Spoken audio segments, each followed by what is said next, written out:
Welcome student. আজকে আমরা দেখব যে ডাব্লিউবিসিএস এর প্রিলিমস, মেন্স এবং ইন্টারভিউ টোটাল প্রিপারেশন কিভাবে নেওয়া যেতে পারে, যাতে করে সামনের যে ডাব্লিউবিসিএস সেখানে তুমি একটা নিশ্চিত ফলাফল করতে পারো। ডাব্লিউবিসিএস প্রিলিমস নিয়ে আমরা যতটা বেশি আলোচনা করি, হয়তো মেন্স নিয়ে অতটা করি না, বা তুমি হয়তো অতটা দেখো না। এইটা কিন্তু খুব মারাত্মক একটা বিষয়। কেন এমন? দেখো, ডাব্লিউবিসিএস এমন একটি পরীক্ষা যেটা কিন্তু তিনটে ধাপে হয়। ডাব্লিউবিসিএস এর ধাপ কটি? না, তিনটি: প্রিলিমস, মেন্স আর ইন্টারভিউ। প্রিলিমস, মেন্স আর ইন্টারভিউ। দেখো, আমরা বিষয়টাকে অনেক সময় ভার্টিক্যালি ভাবি, যে প্রিলিমসের পরে মেন্সের প্রিপারেশন, মেন্সের পরে ইন্টারভিউয়ের প্রিপারেশন। এমন কিন্তু নয়। কেন এমন নয়? দেখো, পরীক্ষা হচ্ছে আসলে মেন্স। পরীক্ষা আসলে কোনটি? মেন্স। তার কারণ মেন্স প্লাস ইন্টারভিউ তুমি বলতে পারো, বাট আমি বলবো যে পরীক্ষা তোমার কাছে হচ্ছে মেন্স। মেন্সটা দেওয়ার মতো তোমার প্রিপারেশন হয়েছে কিনা সেটা দেখার স্টেজ হচ্ছে প্রিলিমস। ওকে, তাহলে যদি তুমি প্রিলিমসের জন্য প্রিপারেশন নিচ্ছ, মেন্সের জন্য প্রিপারেশন নিচ্ছ না, সেটা কিন্তু কাজে দেবে না। সেটা না তো হবে প্রিলিমস ক্র্যাক, আর যদি বাই চান্স প্রিলিম পাস হয়েও যায়, তাহলে কিন্তু মেন্সে যে তুমি আটকে গেলে। এমন তো কোনো লাভ নেই যে প্রিলিমস পাস হয়ে গেল তাতে কিছু লাভ এসে গেল, কিচ্ছু হবে না, আবার যে জায়গায় আবার প্রথম থেকে পরীক্ষা দাও। সুতরাং দেখতে হবে যে কিভাবে একটা কম্বাইন্ড প্রিপারেশন তৈরি করলে যাতে করে আমার পরীক্ষাটা ক্র্যাক হয়ে যায়। ওকে, দেখো, মেন্সের জন্য যেটা বলবো তোমাদের, মেন্সের জন্য প্রিপারেশন কিন্তু শুরু হয় মেন্স দিয়েই। মেন্সের জন্য যেটা প্রথমে তো খেয়াল করতে হবে যে জিএস অপশনাল আর ল্যাঙ্গুয়েজ।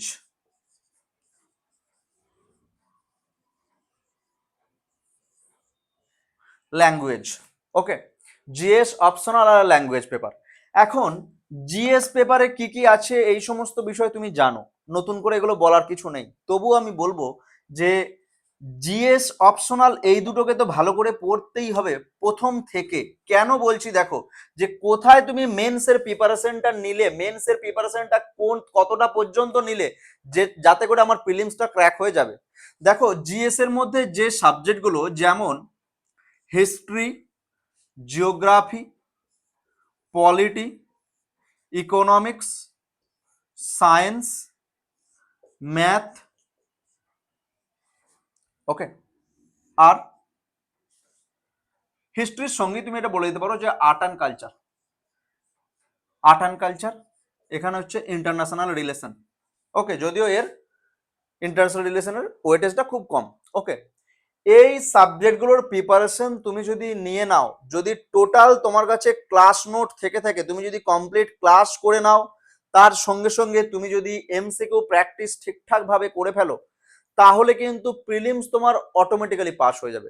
প্রিলিমসের জন্য বিশাল কিছু মাথা ঘামানোর প্রয়োজন তখন পড়বে না, তখন মক দিলেই হবে। ভালো করে দেখো যে মেন্সের কোন কোন জায়গাগুলো আমাকে স্ট্রং হতে হবে। নাম্বার ওয়ান যেটা, সেটা হচ্ছে history, geography, polity, economics, science আর ম্যাথ। ম্যাথ প্লাস হচ্ছে তুমি যদি বলো reasoning. Okay, math plus reasoning, এই যে অংশটা, সেই অংশটায় যদি তুমি ঠিকঠাক ভাবে হয়ে যাও, দেখো এটা তো মেন্সের প্রিপারেশন কমপ্লিট, তার সঙ্গে সঙ্গে প্রিলিমসেরও প্রিপারেশন কমপ্লিট। এর সঙ্গে এবারে বলতে পারো যে স্যার 25 মার্কসের ইংলিশ, ব্যাস। এবারে দেখো, এখানে আমি তোমাকে ল্যাঙ্গুয়েজে বলবো, ল্যাঙ্গুয়েজের স্কিল তোমার কি চাই না, ল্যাঙ্গুয়েজের জন্য তোমাকে অবশ্যই ইংলিশ ও বাংলা এই দুটো সাবজেক্টে তোমাকে ভালো করে লিখতে, পড়তে, জানতে তো হবেই। তার সঙ্গে সঙ্গে গ্রামাটিক্যাল বিষয়গুলো খুব ভালো করে দেখতে হবে। ওকে, এর জন্য তুমি কিভাবে কোন কোন স্টেপ নিতে পারো? অ্যাট ফার্স্ট হচ্ছে যে ইংলিশে যদি তোমার সমস্যা থেকে থাকে, বা ইংলিশের জন্য তুমি কি করতে পারো একবার দেখে নাও। ইংলিশের জন্য তুমি একদম ধরে ধরে গ্রামার করতে পারো, আর তার অ্যাপ্লিকেশন করতে পারো। শুধুমাত্র গ্রামার করব, তার এমসিকিউ করব, তাহলে কিন্তু হবে না। কি রকম ভাবে করা যেতে পারে বিষয়টাকে? না, তুমি ধরো গ্রামার করছো, ইন কেস মনে করো যে তুমি করছো টেন্স। ওকে, তো সেই টেন্স করছো, টেন্সের এবারে তুমি অ্যাপ্লিকেশন করো। কোথায় আছে অ্যাপ্লিকেশন, কোন কোন জায়গায় অ্যাপ্লিকেশন তুমি করতে পারবে না, তার জন্য কিন্তু দেখো গ্রামারের অ্যাপ্লিকেশন বলতে বোঝায় হচ্ছে রাইটিং, আর তোমাকে তো ল্যাঙ্গুয়েজটা যে রাইটিং তোমাকে তখন পড়তেই হচ্ছে, লিখতেই হচ্ছে, সেই জন্য বলছি যে ল্যাঙ্গুয়েজটার উপরে প্রথম থেকেই জোর দাও, সপ্তাহে একদিন অন্তত ল্যাঙ্গুয়েজের ক্লাস ভালো করে করো মন দিয়ে, যদিও উত্তরণে তোমাদের 2 দিন ক্লাস থাকে ল্যাঙ্গুয়েজের, তো সেই ইংলিশের ক্লাস তোমরা মন দিয়ে করো। তার সঙ্গে সঙ্গে বাংলার দক্ষতা বাড়াতে হবে। বাংলা যে বাংলা আমার মাতৃভাষা, বাংলা আমি লিখতে পারি বলতে পারি তাহলে কিন্তু হবে না, বাংলার দক্ষতা বাড়াতে হবে। এর জন্য কি কোয়ালিটি কন্টেন্ট পড়তে হবে। কোয়ালিটি কন্টেন্ট তুমি কোথা থেকে পাবে? দেখো এর জন্য বিশাল কিছু তোমাকে যে বলবো উপন্যাস পড়ো, বই পড়ো, ওই ধরনের নো। কোথা থেকে করতে পারো? দেখো ডাব্লিউবিসিএস এর প্রিপারেশন করতে গেলে আমি যেটা পরবর্তীতে আসবো জিএস এর সঙ্গে, এবারে আমি তোমাদের যেটা বলবো যে কারেন্ট অ্যাফেয়ার্স, এই যে কারেন্ট অ্যাফেয়ার্স একটা স্পেশাল বিষয়। কারেন্ট অ্যাফেয়ার্সে তুমি কি করতে পারো না, কারেন্ট অ্যাফেয়ার্সের জন্য তোমাকে দুটো বিষয়কে খেয়াল রাখতে হবে। নাম্বার 1 যেটা নিউজ পেপার, নিউজ পেপার, ওকে। আর নাম্বার 2 হচ্ছে ডেলি অথবা মান্থলি একটা কম্পাইলেশন, মান্থলি কারেন্ট অ্যাফেয়ার্স অথবা ডেলি কারেন্ট অ্যাফেয়ার্স। তুমি যদি উত্তরণের ডেলিটা ফলো করো এনাফ, তোমার আর কিচ্ছু প্রয়োজন নেই, কিন্তু সঙ্গে নিউজ পেপারটা লাগবে। কারণ দেখো ডেলিতে তুমি যেটা পাচ্ছো, ডেলি কারেন্ট অ্যাফেয়ার্সে তুমি যেটা পাচ্ছ সেখানে কি, সেখানে তুমি তো বুলেট পয়েন্টে পেয়ে যাচ্ছ যে আচ্ছা এই ঘটনা এই জায়গায় ঘটলো, কিন্তু নিউজ পেপার পড়ার যে আলাদা একটা কাজ সেটা তোমার আসবে না কখনোই যে তুমি কম্পাইলেশন পড়ে। আমি তোমাকে কম্পাইলেশন পড়তে বারণ করছি না, অবশ্যই পড়ো, বাট নিউজ পেপার পড়ো। কোন কোন নিউজ পেপার পড়বে? ফর ইওর ডাব্লিউবিসিএস এক্সাম দুটো নিউজ পেপারকে পড়ার চেষ্টা করো। আমি বলবো না যে প্রথম পাতা থেকে শেষ পাতা পর্যন্ত, যেটা পড়তে হবে তুমি এডিটোরিয়াল পেজ দুটো অন্তত পড়ো, এডিটোরিয়াল পড়ো, আর তার সঙ্গে যদি বিশেষ কোনো নিউজ থেকে থাকে সেটা তোমার যদি মনে হয় সেটাকে তুমি পড়তে পারো। কিভাবে বুঝবে যে কোনটা বিশেষ নিউজ? আচ্ছা তার আগে একটু বলে দিই, তারপরে বলছি বিশেষ নিউজ। নিউজ পেপার কোন কোন নিউজ পেপারকে তুমি পড়বে? দেখো যদি তোমার কাছে অ্যাভেলেবেল থাকে তাহলে তুমি পড়তে পারো অবশ্যই English newspaper the Hindu অথবা ইন্ডিয়ান এক্সপ্রেস, দা হিন্দু অথবা Indian Express, English newspaper. আর বাংলা নিউজ পেপার তুমি পড়তে পারো আনন্দবাজার পত্রিকা বা বর্তমান পত্রিকা, যেটা তোমার কাছে অ্যাভেলেবেল। আনন্দবাজার পড়লেও ভালো হয়, আনন্দবাজারটা, ওকে। এবারে যেটা বলছিলাম যে কিভাবে নিউজ পেপারের কোন কোন জায়গাগুলো তুমি পড়বে, এটাও কিন্তু একটা ওই যে সিলেকশন করাটা সেটাও কিন্তু একটা বিষয় হয়ে দাঁড়ায়। দেখো তোমার যত জিএস এর প্রিপারেশনটা ভালো হবে, জিএস এর হিস্ট্রি, জিওগ্রাফি, পলিটি, ইকোনমিক্স আর সায়েন্স, তোমার এই প্রিপারেশনটা এই কটা সাবজেক্ট অ্যাটলিস্ট, ওকে, কোথা থেকে না history, geography, polity, economics, science আর আইআর ইন্টারন্যাশনাল রিলেশন, এটা যত তোমার জিএস এর প্রিপারেশনটা আস্তে আস্তে এগোতে থাকবে, তুমি তত ভালো বুঝতে পারবে নিউজ পেপারটা, যে কি যে নিউজ পেপারের কোন কোন আর্টিকেল গুলো আমার পড়া প্রয়োজন।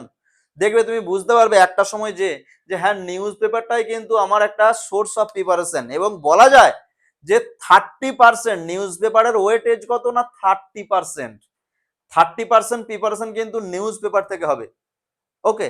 তার কারণ কি, তুমি স্ট্যাটিকে মনে করো পড়ছো একটা জিনিস, যে ইনকেস তুমি মনে করো যে পলিটি পড়ছো, ঠিক আছে, তো পলিটির এই যে তুমি ধরো আর্টিকেল 370 পড়েছো, কাশ্মীরের যে আর্টিকেল 370, তো সেখানে এখন একটা ইস্যু চলছে কি না, কাশ্মীরের ওই যে স্টেটহুড ফিরিয়ে দেওয়ার জন্য, স্টেটহুড আনার জন্য সেই এক ইস্যু চলছে।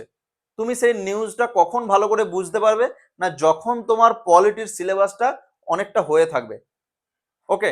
তো সেই নিউজ পেপারকে ভালো করে কাজে লাগানোর মেন যেটা জায়গা সেটা হচ্ছে তোমার স্ট্যাটিককে ক্লিয়ার করা থাকলে।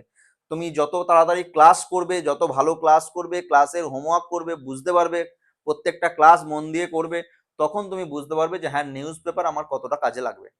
আস্তে আস্তে সময়ের সঙ্গে সঙ্গে তুমি নিজেই বুঝতে পারবে, ওকে। নেক্সট কি, কারেন্ট অ্যাফেয়ার্স তো হলো, নেক্সট যেটা মেন বিষয় সেটা হচ্ছে যে অপশনাল। দেখো ল্যাঙ্গুয়েজ তো আমি বলে দিয়েছি, অপশনালটা আমি এখনো আসেনি। অপশনাল সাবজেক্ট হচ্ছে এমন একটা সাবজেক্ট যে পরীক্ষাটা স্থির করবে যে তুমি ডাব্লিউবিসিএস এ র্যাঙ্ক তোমার কোথায় হবে। এই ভুলটা কিন্তু ওয়েস্ট বেঙ্গলের ছাত্রছাত্রীরা, বিশেষত ডাব্লিউবিসিএস এর স্টুডেন্টরা কিন্তু প্রচন্ড ভুল করে, অপশনাল চয়েস করতে দেরি করে, ভাবে যে আগে পড়ি তারপরে কিছু একটা অপশনাল নিয়ে নেব। না, এই বিষয়টা হলে চলবেই না।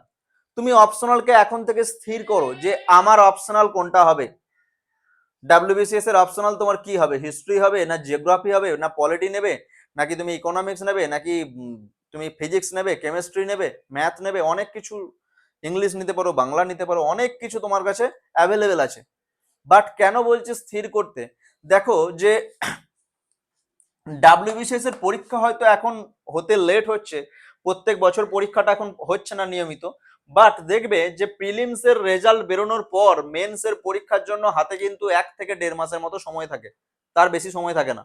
সেই সময়ে অনেকে অপশনালের জন্য প্রিপারেশন নিতে যায়, যেটা কিন্তু ফেলিওরের মূল কারণ। সুতরাং অপশনাল সাবজেক্টের প্রিপারেশন তুমি আগে থেকে স্টার্ট করো। অপশনাল সাবজেক্ট তুমি যেটাই নাও না কেন, সেই অপশনালের জন্য মিনিমাম তোমার 3 থেকে 4 মাস সময় তো লাগবেই, যদি তুমি দিনে একটা টাইমকে অপশনাল পড়ো। সারাদিন 24 ঘন্টা বা তুমি সারাদিনে যতক্ষণ পড়ছো, মনে করো 8 ঘন্টা পড়ছো, 8 ঘন্টা তো অপশনাল পড়তে পারবে না, বা পড়া ঠিকও না, একটা সাবজেক্টকে 8 ঘন্টা পড়া ঠিকও না। তো সেই জন্য অপশনাল তুমি ধরো দিনের একটা টাইম, যে আফটার লাঞ্চ আমি অপশনাল পড়বো, বিকালের দিকটা সন্ধ্যের দিকটা পুরোটা অপশনাল পড়বো, বা সকালের দিকটা পড়বো, তোমার যেটা ভালো লাগে। তো সেই জন্য কিন্তু প্রথম থেকে অপশনালের প্রিপারেশনটা করা উচিত, কারণ এখানে তো আমাকে ডেসক্রিপটিভ লিখতে হবে, সেই ডেসক্রিপটিভ লিখতে গেলে অ্যান্সার রাইটিং অভ্যাস করতে হবে, এমসিকিউ তো নয়, অ্যান্সার রাইটিং অভ্যাস করতে হবে। তো সেই জন্য বলছি অপশনালটাকে প্রথম থেকে স্থির করো যে কোন অপশনালটা আমার জন্য সুটেবল, কোনটা আমি নেব। অপশনাল নিয়ে অন্য ভিডিও দেখবে, আছে, ক্লাস করানো আছে অপশনালের উপরে, সেখানে তুমি একটু দেখতে পারো, বুঝতে পারবে। ওকে, নেক্সট যেটা আসবো, যে তাহলে দেখো মেন্সের এই প্রিপারেশনটা তুমি যদি নিয়ে নাও, কি হবে না, তোমার কিন্তু প্রিলিমস রেডিটা হয়ে গেল। প্রিলিমস এর জন্য এবারে তুমি যেটা করবে, মেন্স এর আগে থেকে পড়ে নিলে, প্রিলিমস এর জন্য তো রেডি হয়ে গেলে, এবারে প্রিলিমস এর জন্য যখন তুমি বুঝতে পারবে বা তুমি যখন দেখতে পাবে যে হ্যাঁ সামনে 2 থেকে 3 মাস পরে আমার প্রিলিমস পরীক্ষা ডাব্লিউবিসিএস, সেই সময়ে তোমাকে যেটা করতে হবে না, তোমার তো মেন্স কে রেডি হয়ে আছে, তুমি এখন যেটা করতে পারো যে প্রিলিমস এর বারবার মক দিতে পারো, মক টেস্টই তোমাকে প্রিলিমস পাস করিয়ে দেবে। এই মক টেস্টকে কিভাবে কাজে লাগাবে, প্রথমত তুমি করবে কি না, যেটা উত্তরণের যদি তুমি ডাব্লিউবিসিএস এর মক দাও, তাহলে কি হবে না, তোমাকে সিলেবাস দিয়ে দেওয়া হবে, টোটাল সিলেবাসটাকে ভেঙে ভেঙে দিয়ে দেওয়া হবে। সেই ভেঙে ভেঙে সিলেবাস, মনে করো যে হিস্ট্রির ওপরে কটা মক হচ্ছে, 7টা মক হচ্ছে, হিস্ট্রির, অ্যানসেন্ট হিস্ট্রির ওপরে 2টো মক, মেডিয়েভেলের ওপরে 2টো মক, মডার্নের ওপর 2টো মক, তারপরে টোটাল হিস্ট্রির ওপরে একটা মক, এইভাবে সেকশন ওয়াইজ কিন্তু মক দিতে হবে। তাহলে মকের কতগুলো প্রকার না, একটা হচ্ছে সেকশনাল টেস্ট,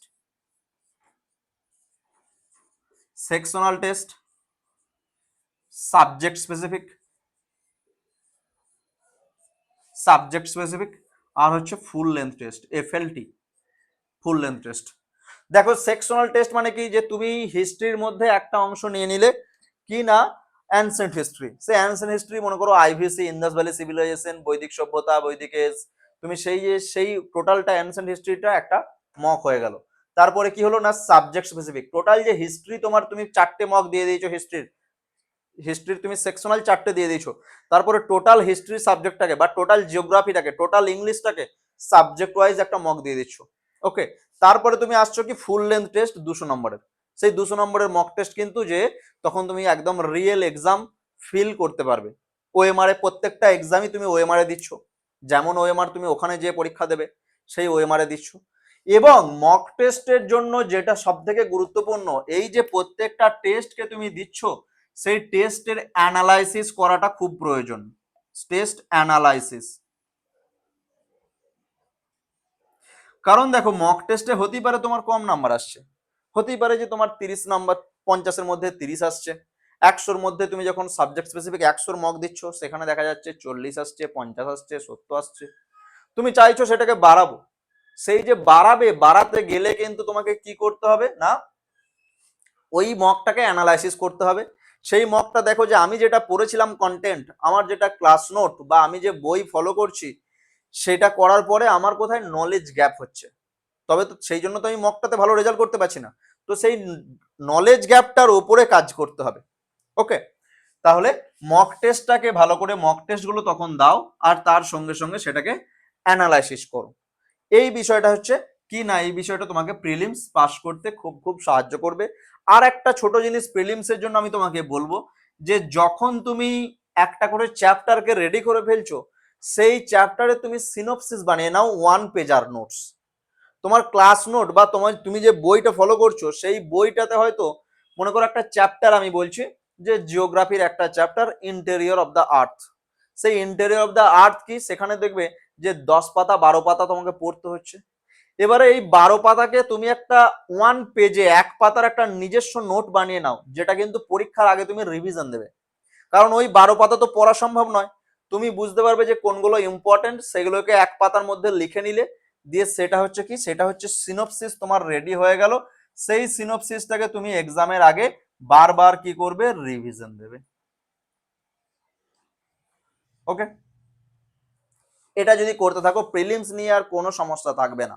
ওকে, এবারে অনেকের প্রশ্ন আছে, আচ্ছা পিওয়াই কিউ আমাকে কত বছরে করতে হবে? দেখো পিওয়াই কিউ তুমি যত বছর করতে পারবে ততই ভালো। তবু আমি তোমাকে বলবো যে কমপক্ষে করো যে 2000 থেকে 2024 লাস্ট পরীক্ষা হয়েছে, এই 24 বছরের পিওয়াই কিউ তো মাস্ট। 25 বছরের, হ্যাঁ 2000 থেকে আমি ধরেছি 2024, তার মানে 25 ইয়ার্স, নট 10 ইয়ার্স, 25 ইয়ার্স, 25 বছরের পিওয়াই কিউ মেন্স প্লাস হচ্ছে প্রিলিমস। তুমি মেন্স যখন পড়ছো, এবারে তুমি ভাবতে পারো যে স্যার 25 বছরের শুধুমাত্র প্রিলিমস এর পিওয়াই কিউ আমি যদি করতে যাই 200টা করে কোশ্চেন, সেই 200টা কোশ্চেন মানে 5000 কোশ্চেন, তাহলে 5000 কোশ্চেন আমি করব কখন? এটা মনে হতে পারে। তো এই বিষয়টা নিয়ে বলছি, প্রতিদিন তুমি যেই চ্যাপ্টারটা পড়ছো সেই চ্যাপ্টারটার পরে তার 50টা করে পিওয়াই কিউ করে নাও। 50টা পিওয়াই কিউ করতে কতক্ষণ সময় লাগবে? Hardly 10-15 minute. তো প্রতিদিন তুমি যদি পিওয়াই কিউ গুলো রেডি করে করে যাও, তাহলে কি হবে, তোমার জন্য আর অনেকটা কাজ পড়ে থাকবে না। ওকে, এই পদ্ধতিটা মেনটেন করে চলো। দেখো যে 5 থেকে 6 মাস তুমি এই পদ্ধতির মধ্যে এলেই বুঝতে পারবে যে কনফিডেন্সটা তোমার কতটা তৈরি হচ্ছে। আর কনফিডেন্স এমন একটা জিনিস যেটা কিন্তু তোমাকে পরীক্ষা পাস করাবে। কনফিডেন্স যদি লো হয়ে যায় তাহলে কিন্তু তুমি যতই প্রিপারেশন নাও, কোনো রকম ভাবেই তুমি যে সেখানে ভালো ফলাফল করতে পারবে না। এই জন্য কি, daily news paper reading, PY Q last 25 বছরের পিওয়াই কিউ, আর কি যেইভাবে তোমাকে বললাম অতি অবশ্যই ক্লাসগুলো করো। প্রত্যেকটা উত্তরণের ক্লাস তুমি করতে পারো, অথবা তুমি সেলফ স্টাডিও করতে পারো, তোমার যেটা ইচ্ছে সেইভাবে তুমি করতে পারো। আর ইন্টারভিউ প্রিপারেশনের জন্য কি, এখন থেকে ইন্টারভিউটার জন্য আমি তোমাকে বলছি না, অটোমেটিক্যালি ইন্টারভিউ এর প্রিপারেশন তোমার রেডি হতে থাকছে। কিভাবে? দেখো তোমার তো স্ট্যাটিক, তো এই যে মেন্স এর প্রিপারেশনের স্ট্যাটিক তো তোমার রেডি হয়ে যাচ্ছে প্রত্যেক সাবজেক্টের। তুমি ডেলি নিউজ পেপার পড়ছো, মানে সেখানে তোমার কারেন্ট সমস্ত কিছু রেডি হয়ে যাচ্ছে। আর যখনই তোমার কাছে এই নলেজটা চলে আসবে না, অটোমেটিক্যালি তোমার পার্সোনালিটি ডেভেলপ করতে শুরু করবে, অনেকটা পার্সোনাল ডেভেলপমেন্ট হয়ে যাবে। ওকে, তখনই দেখবে যে তুমি ভালো বলতে পারছো, তুমি ভালো কমিউনিকেশন করতে পারছো, তুমি যে কোনো প্রশ্নের ভেবে চিন্তে উত্তর দিতে পারছো। এটাই কিন্তু দরকার ইন্টারভিউ। ডাব্লিউবিসিএস এর ক্ষেত্রে ইন্টারভিউ বলে কিছু হয় না, এটা হচ্ছে পার্সোনালিটি টেস্ট। সেই পার্সোনালিটি টেস্টের জন্য তুমি সেটা কখন পাস করতে পারবে না, যখন তোমার কাছে নলেজটা প্রপার থাকবে, ক্ল্যারিটি থাকবে অ্যাবাউট ইউর সিলেবাস, আর কি না গোটা ওয়ার্ল্ডে কি কোথায় কি হচ্ছে সেই সমস্ত সমস্ত বিষয়ে তোমার একটা প্রপার ন্যূনতম নলেজ থাকবে। আমি বলছি না খুব অ্যাডভান্সে, ন্যূনতম নলেজ থাকবে। ওকে, তাহলে এই পদ্ধতিটা মেনে চলো, দিয়ে জানিও যে 5 থেকে 6 মাস পরে তুমি নিজেই দেখতে পাবে, জানানোর কোনো প্রয়োজন নেই, তুমি নিজেই দেখতে পাবে তুমি কোন জায়গায় এখন আছো, এই আজকে আছো তুমি কোন জায়গায়, আর 5 মাস পরে তুমি কোন জায়গায় থাকবে। ওকে, চলো তাহলে আজকে এ পর্যন্তই, দেখা হচ্ছে পরের দিনে।